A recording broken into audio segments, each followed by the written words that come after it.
Hello， 大家好，我是刘毅。今天我们做一道家常的下饭菜——蒜苔炒肉末。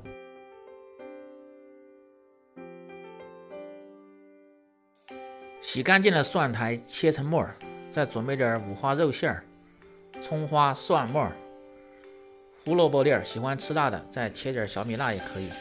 然后起锅烧油，把锅一定要治好，要不然炒肉末它容易粘锅。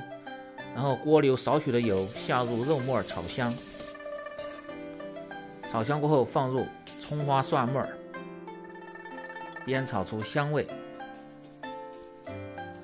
然后放入香辣酱，炒出颜色，炒出香味，放入适量的蚝油，炒香，放入少许的豆豉，炒出香味，烹入料酒，炒香，然后放入适量的生抽提鲜，炒香过后放入蒜苔粒儿。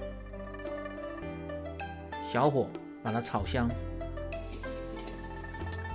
然后调味儿，放少许的鸡精、味精、胡椒粉和白糖，继续翻炒，然后用水淀粉割个薄芡，翻炒均匀，这道菜就可以起锅装盘了。